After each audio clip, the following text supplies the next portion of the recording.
What's going on, everybody? Welcome to the Chirpcast podcast. My name is Dylan, joined by my co-host Nick. We want to thank everybody for tuning in, and if you haven't already, make sure you hit that subscribe button on whichever platform you are listening or watching from to make sure you never miss an episode. Tonight we have a special guest with us, current Jday Offroad points leader and GNCC XC2 rider, Simon Johnson. What's going on, Simon? We're super excited to have you on. Not too much. I'm pumped to be here. First one of these. Thank you guys. Yeah, no problem. Yeah, glad to have you. First guest, have somebody we're both friends with and somebody we feel like could go on and just tell their story. Oh yeah, known you guys forever now. Definitely since I was on a 50 at least. Oh yeah, we both remember you growing up. I remember you with the little mini bike with the gas tank and the number plate and stuff. Oh yeah, so weird looking. Oh, dude, that's what you had to do though, right? Worked out good. I don't think I'd need to pit at all. Dude, I was gonna ask that. So when you were mini, was the point of that just so you didn't have to pit? I think for like some races it was so I wouldn't have to pit, but I don't know. I don't know if it was also because I'd have to pit like twice with that bike. I'm not sure if they really made big tanks yet, because I believe it still had like the SX tank on it, the Right, black one. Small tank on Yep. it. Sweet. Yep. Well, it was pretty. I think we should get right into it before we give away too much. Just right. How you got started riding, and we'll just go from there. I guess I think everybody wants to know. So when was the first time you started riding, or even heard of dirt bikes or whatever? Just tell us. My first memories are watching my dad around the lawn with like no gear on, just watching him ride and just kind of being mesmerized by it. And then he kind of started getting into it more, and then I started going with him. Like when I was like 3 or 4, like first started riding, I had a JR 50. Then I'd do like the fun run events at like some of the Netras while my dad would race, and pretty much just grew up at the races. My dad had a camper, and we were there every weekend. There was always a race going on, and pretty much just watching my dad and then him going to races. So your dad raced prior to you ever even starting to race at all? I think it was like right when I was young, he was just starting to get into it. Like we almost kind of started racing again, like at the same time. He had like he'd kind of like done it sometimes, but once we both got into it, like that's kind of like where it started. I would like do the Pee-wees on Saturdays, and he would race the hare scramble on Sundays. Then it was just like a weekend thing, and my dad would see all of his buddies, and I would see all my buddies, and pretty much just throw a bicycle helmet on, and that's all I needed. I was good to go. Yep. That's awesome. So what age, do you remember what age? So you must have been super, super young when you started, and you started just doing, Netra junior enduros and mini scrambles and stuff like that. Yep. The first time I was doing like a real Pee-wee other than a fun run, I think I was like 5 or 6 at Catra. Oh, wow. And then like that was on like the like water cooled 50s, not the air cooled ones. That was like when we're kind of getting into it more. Is the air cooled ones are a lot more tame than the ones that like have the radiators. Those ones are super snappy. Right. They really are. It's pretty impressive how small those little bikes can go. Yeah, for sure. So then did you do like mini C, mini B, mini A, big wheel, or did you how many years were you in actual minis for? Was there a mini C and stuff when you were racing, or was that, Oh, just mini B. So I raced like mini B to mini A. That was all in Netra on a 65, and then in 2012, right when like Jday started, I switched to those. But I did Netras all the way from like the Pee-wees, doing the fun runs to the Pee-wees. And then I think like 2 years in Mini A on a 65. And then once I got onto a big wheel, I started doing Jdays. But I did do the junior enduros too. One year, like I believe it was 2012, I did junior enduros on Saturday, Netro ones, and then on Sundays would do the Jday GPs. Okay. Yep. Wow, It's a 2012 busy seems like schedule. so. Yeah. Pretty much I was on a 65 like only in Netra, like doing like the full series. But I rode a 65 for a while too, like rode that up into Mini A. Right. So then from Mini A, because I don't quite remember. So Mini A, did you how many years were in there? Did you go from Mini A to big wheel, or was that big wheel not a thing then? Big wheel was a thing. I moved to big wheel once I was already doing Jdays, and my first year in big wheel was 2014, I believe, and I got the Jday championship on that. Okay. Nice. Did you go? So then Yep. the next year, were you right into juniors? Yep. And it was definitely a bit too early. Then Yeah. I did your class on a KTM 150, and I was so small. So small. Could like barely ground pretty much. Right. How did you Yep. do when you got out though? Even with the bike, being too big, did you do decent still? I did decent. Like just doing Netras my whole life. The balance was there, so I could ride it, like even though I was short. But once I was doing the Jdays, I was definitely a bit small to ride a bike that aggressive. So I think it kind of hurt me riding like faster stuff, but in slow stuff, I definitely like the big bike much better. Right. Just the bigger wheel, better suspension, and just a change, really. That's awesome. Dude, I Yep. remember you. How many years were you in juniors for? I remember watching you race juniors. I don't know exactly what year it was, Yep. but 2 years. 2 years. And then did you go right to Yep. A200? Yep. I did 2 years of juniors. Uh, I think 2015 was my first year in juniors, and it was stacked then. Like there was a whole bunch of riders. Like Tanner Wolfram he was like doing super good in it. Jesse Sick. Isabel, like Bubs too. It was stacked.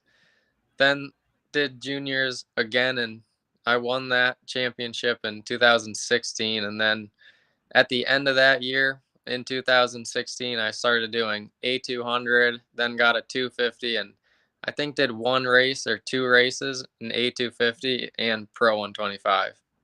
Okay. I remember I might have been your first race in A250. It was at Redfern, maybe. And Yep. I was a Yeah, it double A. And was. I remember you beat me, and I'm like, damn, dude, this kid is, you could just tell when a kid's coming up, like if he's got it or not. And you Yep. obviously had it, Right. especially being that young and you hop on a big bike. And I remember that race. You killed it. Yeah, that was a good day for me. I'm I missed third overall by a second moto in Really? A250. Yep. Wow. That's sick. Would have I'm not sure if that's happened before. What Almost had it. what track was that at? Red Fern. Oh, yep. I think that was in New Hampshire, It right? was like it was a dry day though. Yeah. Most pictures from the place are all from the mudders. That's when like Jack Edmondson was there, wasn't it? I think he was there that day. So Was it? I believe it. I believe it There was. Yeah. yeah, I remember there was someone with the arrow helmet or however Yeah. you pronounce it, like looks Yeah. It like was a him. foreign rider. Yep. Did you jump to A250 and get a 250 that year because you had already wrapped up the A200 championship?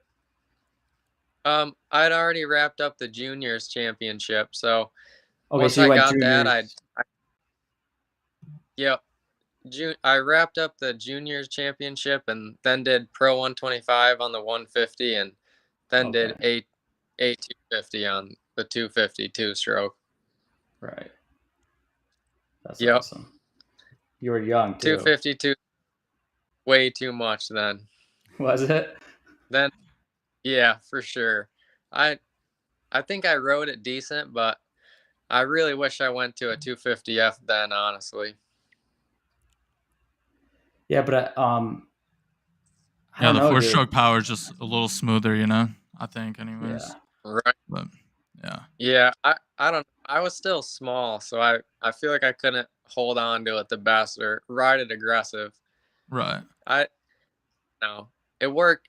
I think it worked out, and I now like with Steve Hatch, I know what I need to work on. But I think always being on like bigger bikes like that and switching early, it definitely made me like have to respect the bike in faster sections and kind of like maybe lost some aggression, but maybe gained it in balance and like technique.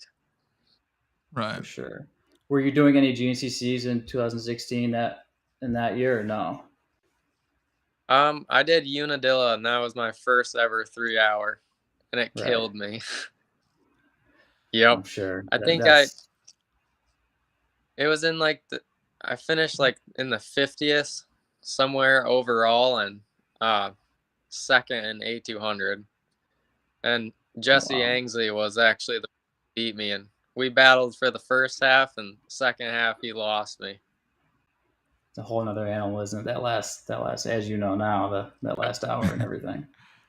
So Yeah. 2017, didn't you bump up in 2017 to AA? Yep, that year in 2016, I made the pro class, and 2017 was my first year on trail jesters and my first year doing AA. Okay, so we're going to get into the trail jester talk too, but let's stay on 2017. Yep. So did you plan on doing all the J days that year or the Netras? Because you raced a good amount of the Netras. That was if I remember right, that was the Yeah. first year you did a lot of them in the pro class. Yep. No, my plan was to do pretty much just the GNCCs and really race as much as I could around New England and just feel like getting into that habit of racing all the different type races, just trying to keep going every weekend definitely helps. So I think that's why I just ended up doing so many Netras, and I really like that format too. But my plan that year was GNCCs and 250A, and I ended up doing I think like half of them, and then I had too many absences from school and almost failed that year just because of absences. Right. And there was also sprint Yep. enduros that year as well. Yep. I believe I did all of those too, and I think lost a clamor. Oh. Right? He was the king at those. Oh, he was too. It was pretty incredible. Right? So you did. I remember your first AA win was in 2017, correct? At the end of First it, double win. yeah, 2017. Yep, yeah. at a Metra at Nutmeg. That was still probably till this day the gnarliest race I've ever done. That was gnarly. Did it too. You were there battling at that one too, right? Yeah, I was. I remember that was for the championship, but it Yep. was good to see you win that day. I was excited for you. Oh yeah, I was pumped for sure. Definitely didn't really expect it then. And Jim Senecal too. He was also on it too. Right. Yeah, that was. I remember the three of us had a great battle pretty much the whole race till the last lap, and you pulled right away. But Yep. so you didn't end up doing any GNC or as many GNCCs as you were expecting because of the school. Yep. That year was kind of just weird for me, and I tried to do all the GNCCs, and then because of school stopped, and then just finished out the Jday. So I don't even know if I like fully completed a like full series. Right. I don't think I really made rounds of any of them. Just kind of skipped around. Okay. So Yep. when did trail jesters come into play? When did they approach you, and or how did that all happen? At the end of 2016, when I made the pro class, that's when like it was starting to be talked about, and got it figured out that winter. And then starting the 2017 season was my first year on a trail jester bike, Nice. and that was a 252 stroke. So is that the year you did GNCC and Jday, and or were you just kind of doing a Yep. little bit of everything, or? Yeah, a little bit of everything. I always wanted to do a full season of GNCCs, but just didn't really have it figured out then. Right. It probably helped though, just dabbling in a little bit of everything, especially your first year in the pro class, right? Yeah, for sure. Definitely even helped me for GNCCs, just like being more familiar with the properties. Like I at least saw half of them, and it got me down south too. That was definitely huge because I saw like all this riding down south, and just thinking about what everyone racing GNCCs is doing, like staying down south while we're out at home in the cold, like definitely made Yeah. me realize like I gotta get down there for the winter. Snowed in up here, and they're all riding for months. So 2017, you ride for Trail Jesters, and then obviously that carries into 2018. Yep. What do you do that year? Is that a full GNCC year? Um, yep, I believe I did all the GNCCs, and uh I think most the J days too, and I finished uh I believe third in 250A. Wow. Then the Actually, next I year. feel I might have missed a couple GNCCs, but almost got them all. And then for 2019, luckily had the school situation figured out, and they just would let me take work down south when I'd leave for a race early, or like when I was going down in the winter to train. That was definitely huge. That helped a lot. So yeah, 2019. I remember you got. I mean, I don't even know the number better than I will, but how many top amateurs did you get that year at GNCCs? You were on the podium Uh, a lot. yeah, that was definitely such a good year. I'm not exactly sure how many top amateurs, but I know I got 10 amateur podiums in a row. Wow. Wow, that's I feel like crazy. that's when Yep. GNCC was. I don't want to say taken off, but a lot more guys. I feel like, especially from this era, were doing it, and a lot of people were going to race, and a lot of them were doing 258 because XC2 kind of wasn't really. Well, I just feel like a lot of like local double A from all over the place would go and do 250A. Yeah. Yep. So, And and then that's with really like impressive. people saw like how good Josh and Ben did, and I'm sure even wanted to see them, and that they definitely pulled a lot of New England to the GNCCs. Yeah, for sure. Yep. That was definitely one of my favorite years. That was my senior year in high school, and it was definitely a lot doing all the GNCCs, like fully like committed to them. And I also was working on my bike then, and pretty much just learning how to work on it then. It's definitely like super stressful, and definitely like definitely one of the best feelings I've had, and like with racing and having it all like pay off. Definitely took so much. Still For pumped sure. about that, like till this.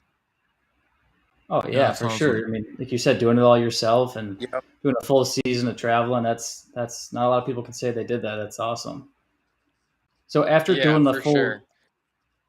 after doing a full season of them, did you think that you wanted to do it again the next year and continue doing them, or were you like, that's too much, or Yeah, were you okay with it because you kind of knew what to do, or I definitely wanted to do them, and like the years before, like 2018, I finished 4th for honestly like 3/4 of the season, and that was kind of getting to me, and just the traveling, like just tough, like felt like I couldn't really get it figured out, and like always knew I could do that, but I wasn't really sure if like this was possible almost until I got a top amateur. My first one was 2018 and at Camp Coker, round 4 Okay. actually, and that that definitely pumped me up and like pushed me more.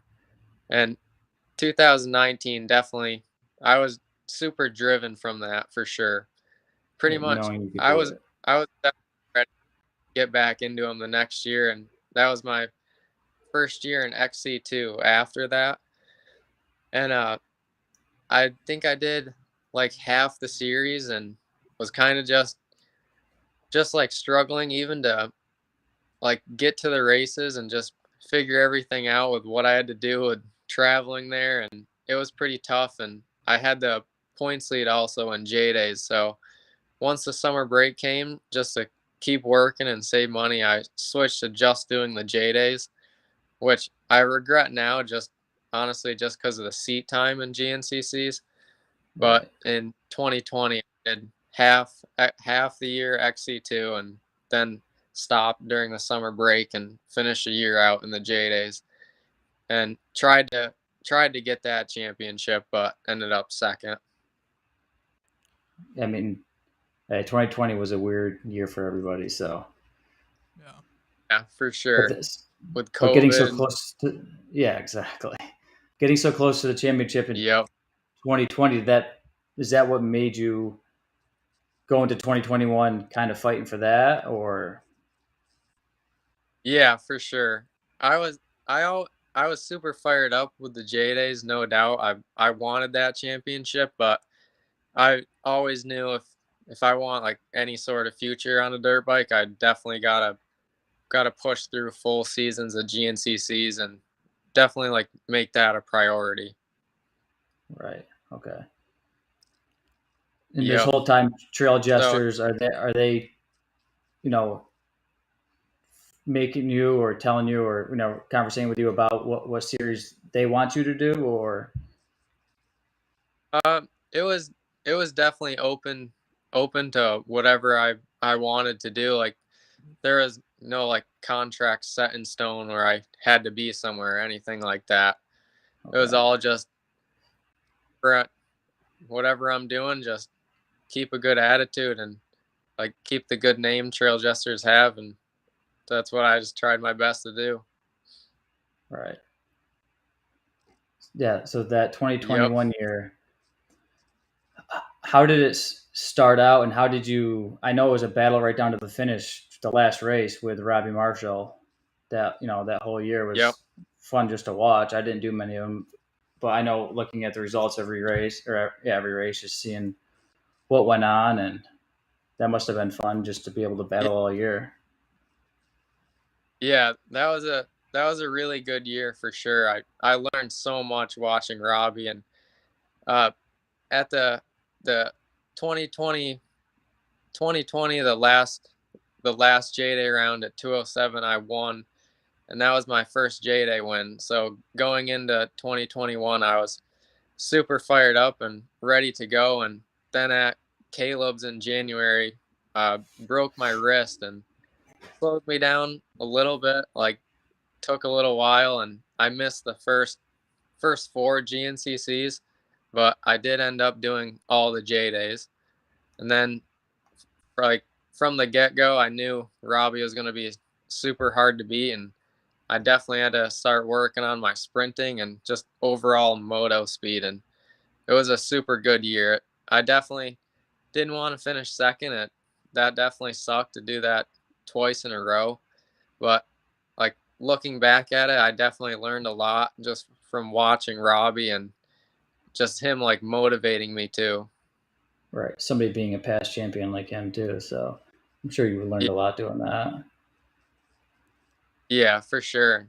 He's a super good racer. He can line up anywhere, so it wasn't wasn't easy. I knew it wasn't going to be easy, but definitely learned a lot from him.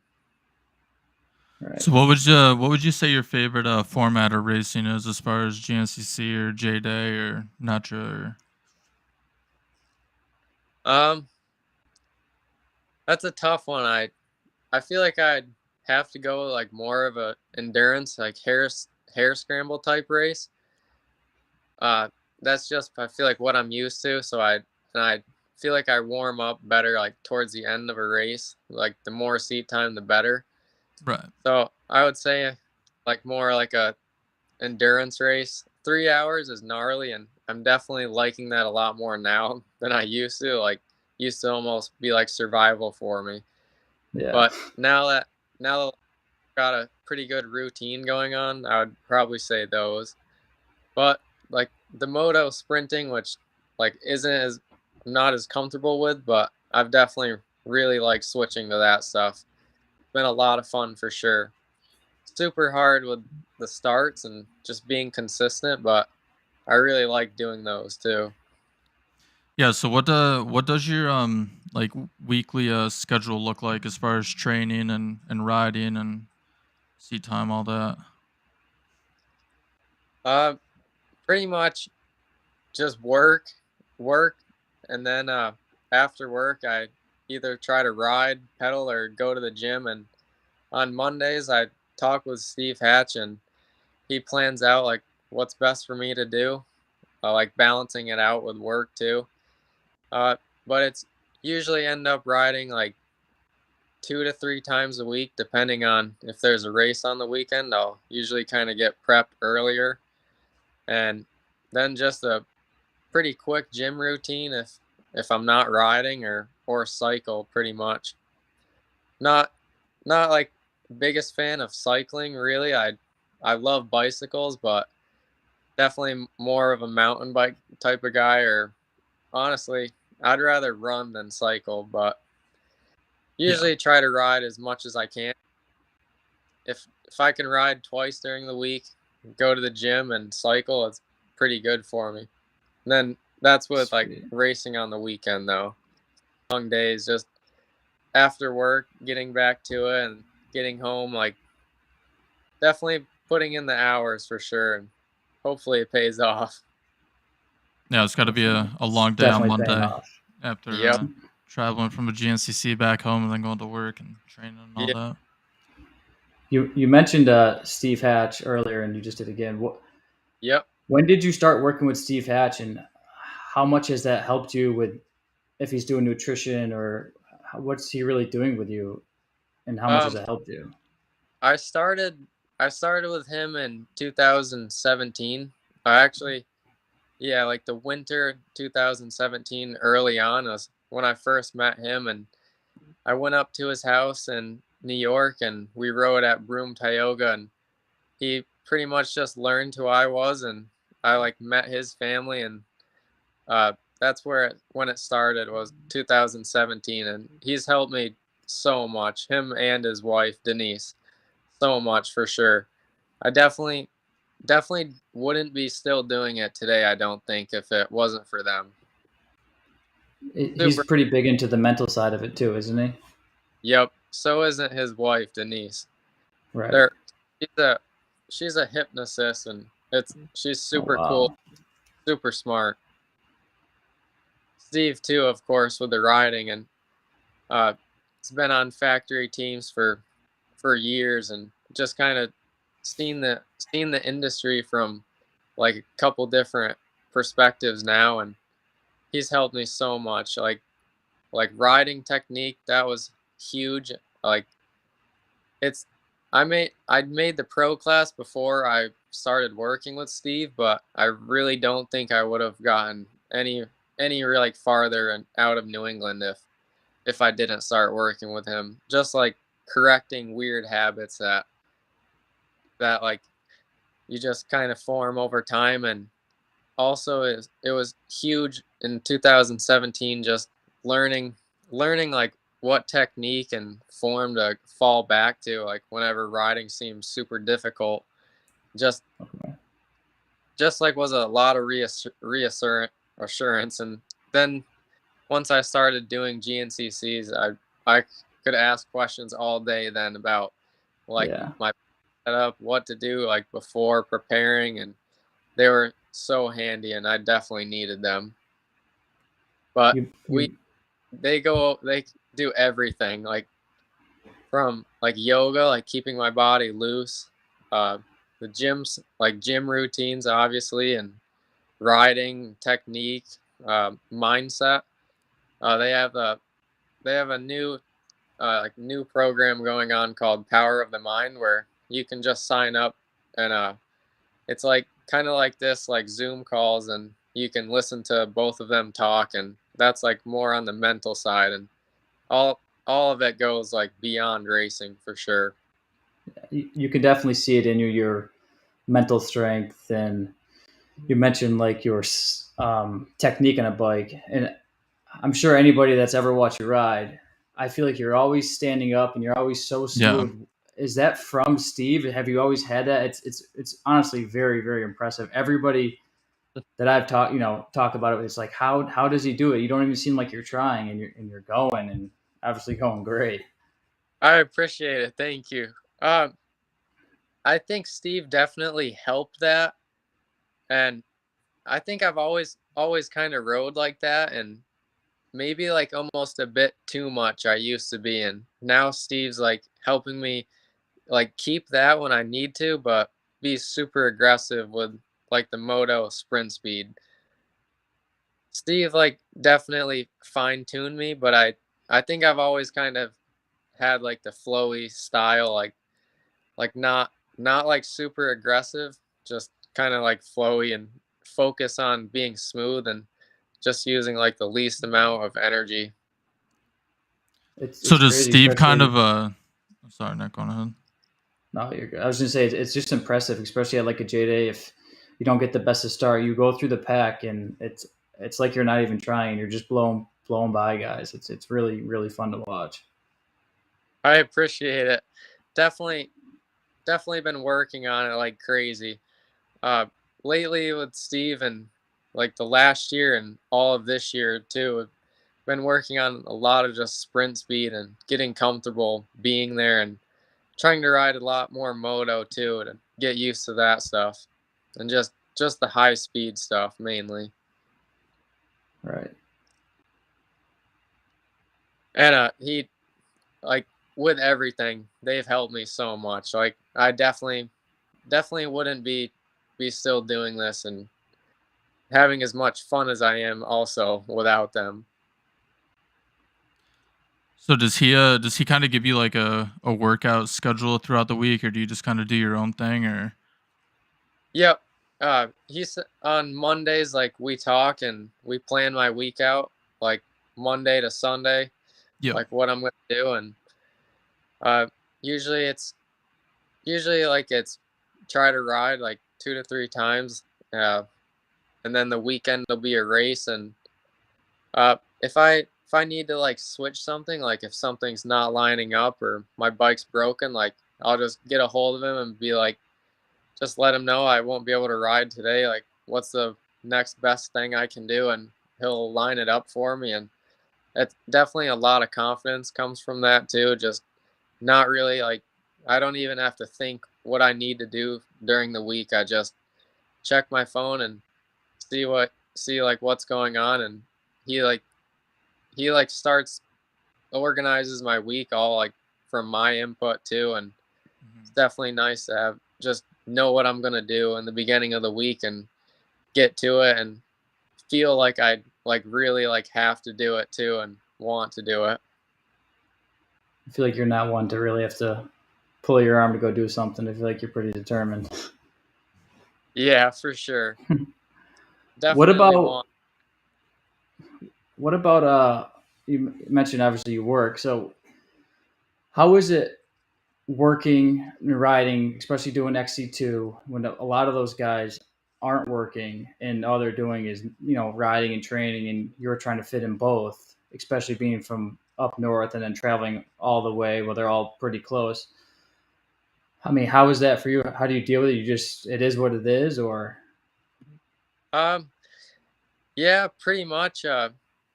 like one thing I like if I working with the niece has helped with that type of stuff so much, and I'm super thankful for it. Like just like now, like I can kind of like notice if I'm starting to think that way, and pretty much just go back to like thinking thinking of like my smooth style and kind of just get confidence from that, and uh pretty much just think like everyone puts their pants on the same way, and like Yeah. one foot before the other, and I don't know, just go out and do my best. And it is it is tough for sure sometimes, like during the week, but also I think gives me a good perspective and definitely a lot of drive for sure, and has like made me learn a lot and definitely grow up. Like grow up just I don't know, been a good way to grow up and just learning for sure, whether it's on like vehicles or getting to the race and just everything really.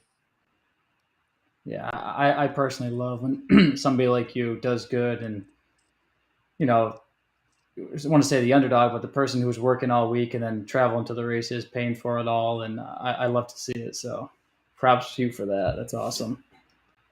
Definitely all in for sure. And a bunch of people like you guys texting me before the race, good luck. That's huge to me for sure. A lot of people around town like always always keeping up on my results and texting me, and that stuff definitely keeps me going for sure. And just getting older and older, so I'm gonna put all of it into it and do exactly what I want to do. And uh, that's one thing I also like think about a lot too is I don't know, I wouldn't want to be doing anything else. Like some days the hours are pretty long, but never know like never know how quick things can change, and definitely been affected by that a lot this year with my buddy Kurt Bolger, who passed away earlier in the year, and definitely gotten a lot of motivation from that, like just just wanting to put it all out there. Right. Yeah, do it while you can, right? Yep, for sure. So when you're not racing, what are you doing? What Simon Johnson do on his free time? uh if it's not racing or anything involved like training wise, usually it's cleaning my truck if I have time to, and trying to getting that thing all shined up and getting it good to go to the races, or hanging out with my girlfriend Savannah. We got two dogs, and they're definitely a lot sometimes, so definitely not bored often. Right. Yep. I have a question. So I noticed, correct me if I'm wrong, but mostly all year you've raced pretty much every weekend, and I know Ben Kelly did that a couple years ago. It seemed like he was Yep. racing every chance he got. Is that something you're choosing to do? Yeah, for Yeah. sure. I definitely love doing that, and I think that's like sometimes like with working throughout the week, like sometimes that's the best opportunity for seat time. So every weekend just try to go somewhere and get a race in. Like once it with the working during the week is definitely time can get tight and gets dark too, like especially the end of the year. So Right. Yeah, pretty much true. try to keep going for seat time and just because I love it too and love seeing everyone. Like especially at the local races, like seeing everyone I've grown up with, like you guys, definitely is cool, and surrounded by the best people, I think. So so you said you're working and everything, and you go south for the winter. How does that work? Like how long are you down there, and all that? Usually I head down like around January 1st, or if I if I could, I would go earlier than that, but usually go down January 1st and try to come back uh like the beginning of April after the 4th or the 5th GNCC around like Camp Coker. It's usually like 3 good months, and Yep. pretty much just save up and go down there and be as smart as I can money wise, and try to be around like the best people I can and learn what I can from like all the riders. And I was super lucky this year to spend a lot of time with Josh Toth, and that was super cool to see what he does. And So, also previous years, I've stayed at Caleb Russell's, and that was super cool for sure. Seeing all of them work and what they do during the week definitely opened my eyes for sure. sick. Yeah, What it's was cool. the first year you went down there? I believe it was 2019. Okay, and you noticed the benefits of going down. Obviously training in Florida and the heat and everything before the season starts up here, and Yep. Yeah, it helped for sure. Like I used to dread the last hour, and going into it like knowing you're prepared for it is definitely so much different. You kind of know if you are going into it or not. Like you can lie to yourself as much as you want, but deep down you know. And when I was with riding and getting ready with those guys, like that was definitely a bunch of confidence for me, and definitely like contributed a lot to my riding and just week to week. Like I've worked with Steve Hatch obviously for a little while now, since 2017, but it was, and also worked with him like while I was staying there. But it was cool to see those guys, like their day-to-day life and how they are like not at the races, and just how it all kind of works, and just got me hooked even more and wanting that lifestyle pretty much, yeah. and just being able to make money from riding your dirt bike and racing your dirt bike.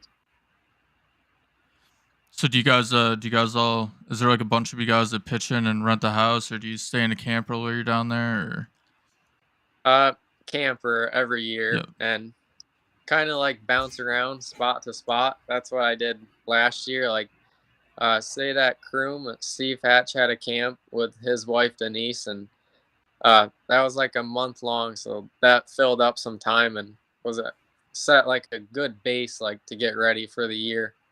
Um, I also went and spent a lot of time at the Shoals, and that was a lot of fun too. Bunch of good tracks and a bunch of good riders too, and that was a good time definitely. yeah, that's awesome. So you said, you just mentioned making money off your off riding and everything like that, and Nick and I talk about it a lot, just like the pay difference, pay gap in like certain sports compared to racing dirt bikes and other sports. And I just wanted to get your thought on that, and what like what GNCC riders make for a payout, or what your thoughts were on that.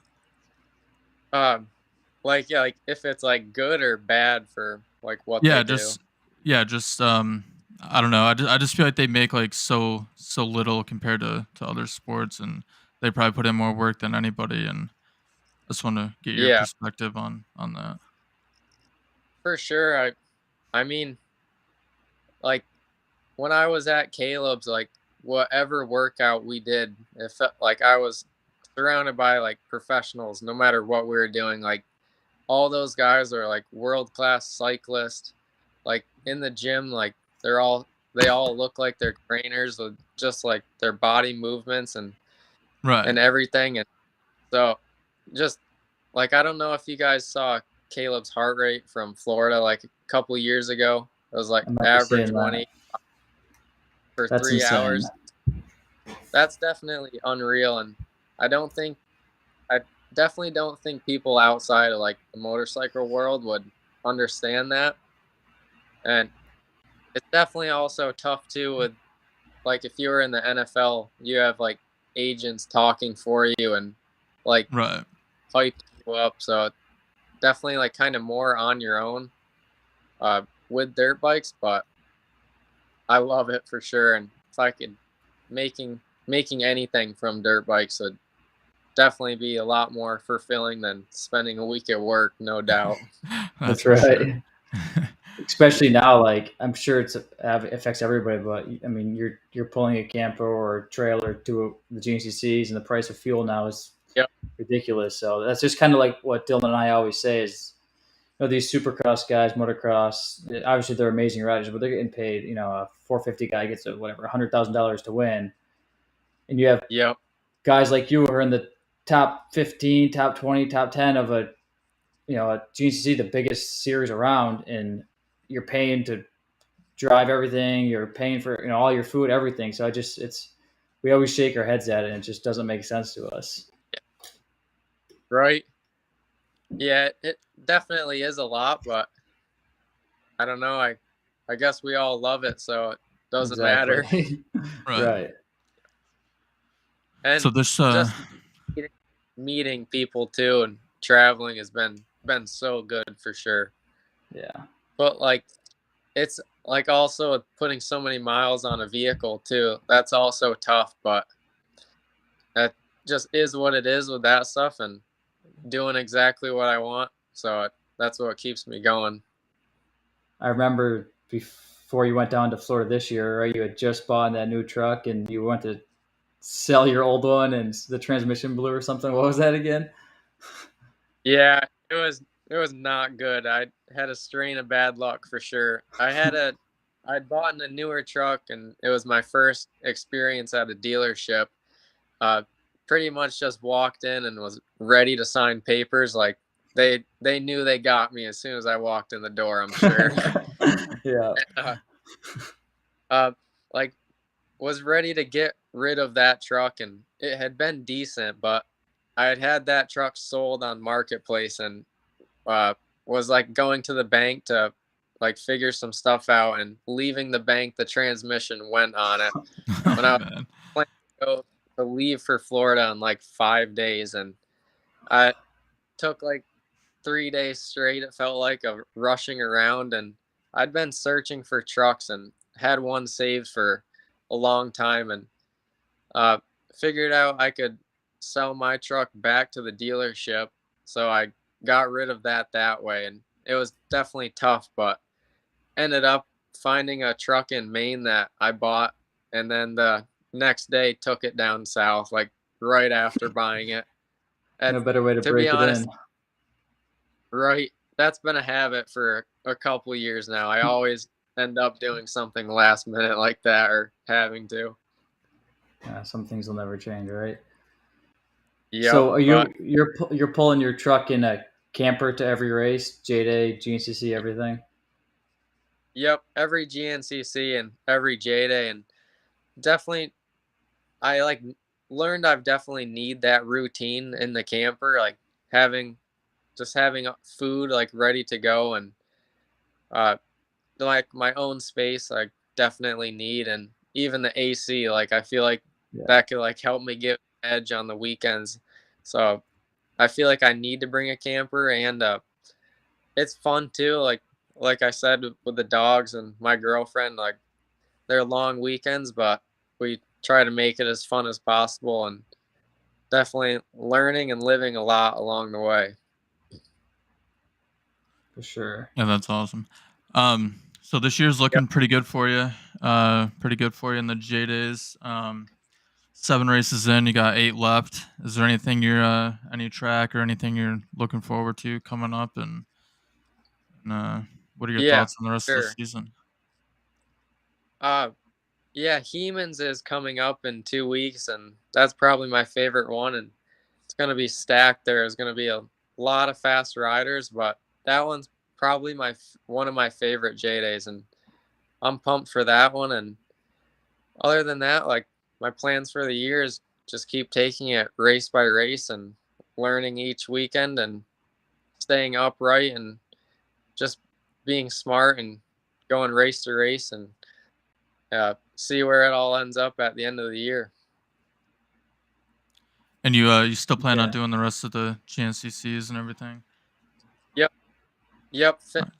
I'll do all the GNCCs and all the J days too, and I definitely like doing that.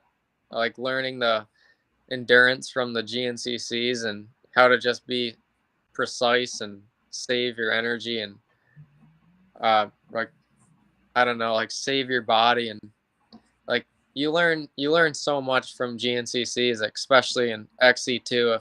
if I can get a good start and follow those top guys as long as I can, it's definitely really good for me. And then with the Jdays is super good too, the sprint speed and the moto speed too, which I definitely lack sometimes. It's So weird how I they're. really like. Oh no, go ahead. I definitely really like doing the like GNCCs and Jdays. I think it's a pretty good mix and can definitely make a good rider. Yeah, it's weird how they're total opposites, but they help each other in different ways. Yeah, yeah, How was no doubt. how was Snowshoe? I've always wanted to go to that one, and it this year. I mean, watching the live footage, it seemed insane. Tell us how that was. Yeah, that was gnarly for sure. I can't believe you haven't went. I You'd know. really like that one. Uh, it was like I think a 12-mile track, I believe, and the first 4 miles were pretty much wide open, like as fast as you could go on kart roads, like going up and down the ski mountain. It was gnarly, like super high speed stuff, and then the rest of the track, like from the 4 all the way to the 12, was super gnarly, like stuff you would love, like greasy rocks and like ruts. Not like too many mud holes, just pretty much like marbles everywhere, rock gardens, and you'd feel right at home, just like a Netra. Yeah. Definitely the like, other than the first 4 miles, definitely the like slowest pace GNCC and like most different out of all of them. Is that your favorite one, or is it not really your? Uh, I I do like it. I didn't have the best luck this year, so I don't really want to say my favorite, but it's definitely up there.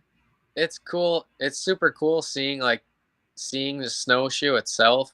And then at Yeah. times, like it also doesn't really feel like you're at a race because you'll be like chilling in a restaurant or there was even Starbucks up there, Oh, and really? just being yeah, just being more like everyone's parked super spread out, so that makes it like a little bit different. But I would say it's definitely up there for one of my favorite GNCCs. If you haven't been there, like to anybody, you definitely got to go to see it. So you suggest that to anybody to go just to check it out and race whatever?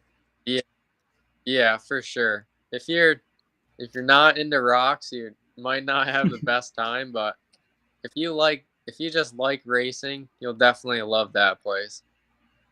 Sick.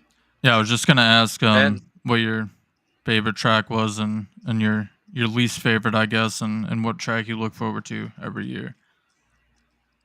for GNCCs or J days, Either Both. or, yeah, both.